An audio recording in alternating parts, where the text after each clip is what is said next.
Confused? Well, just think of Wall Street as a giant church bake sale, only with less backstabbing. And think of collateralized debt obligations as the brownie table. All sorts of folks have brought brownies to sell, mostly to each other. But Mrs. Havermeyer has a secret recipe. When she makes brownies, she puts a little bit of shit in her batter.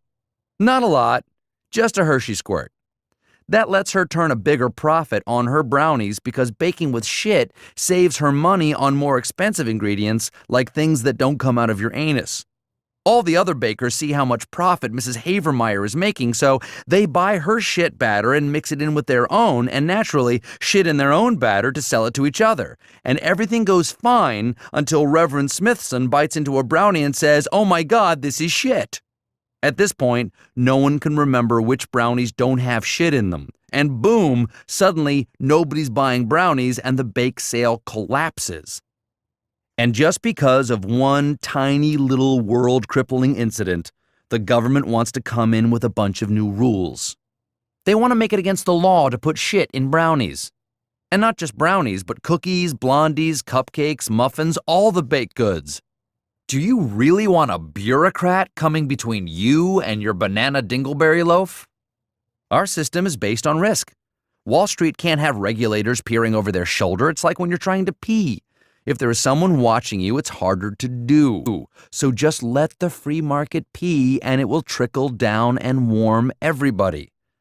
And if eventually that pee lands in Mrs. Havermeyer's brownies, well, they'll certainly be moist. Besides, who's going to notice with all that shit in there?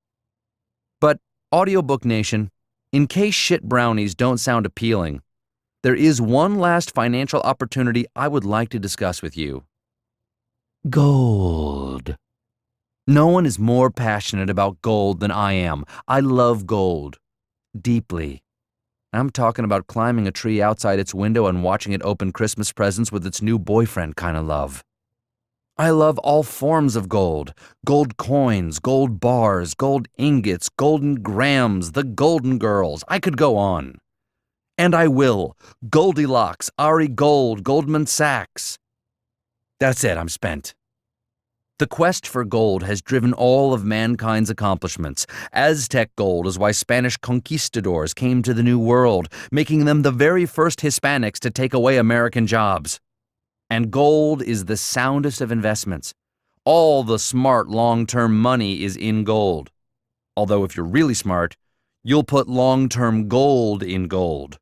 Because any money you put in gold will eventually be worthless. You see, paper money's worth is unreliable.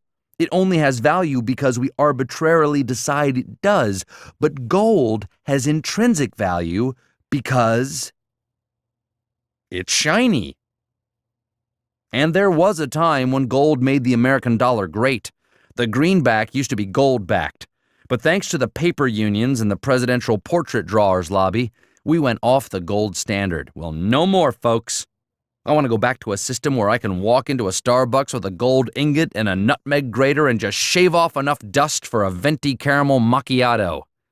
And there has never been a better time to invest in gold. Why? Well, I don't want to alarm you. But we are all going to die very soon in a post-apocalyptic afterland where zombie biker cults seize our malls and our primary food source is ash. Imagine this.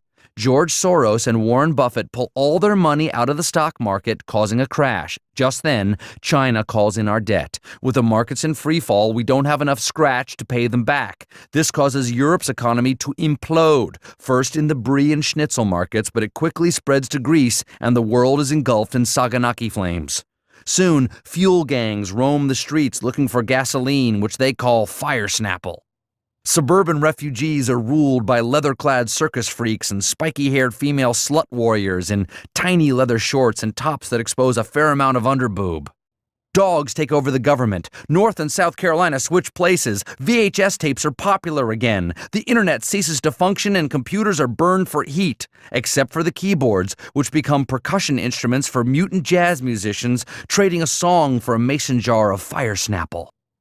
I'm not making this stuff up, folks. I'm imagining it. Especially the part about the spiky-haired slut warrior, who, despite her ensemble, is a very tender lover. So let me ask you this. Do you really think your sector's Lord is going to accept a sack of paper in exchange for a bag of uncontaminated rice seed? No. You need something with tangible value. You've got two options. You can, 1, become a slave in the garbanzo mines of Mexifornia, or 2, start investing in gold now to enjoy the sweet life in the craterscape, sitting in box seats at the Thunderdome, sampling the finest cuts of man tartar, lying around your satin tent from which you rule your spice tribe with your spiky-haired female slut warrior. The choice is yours.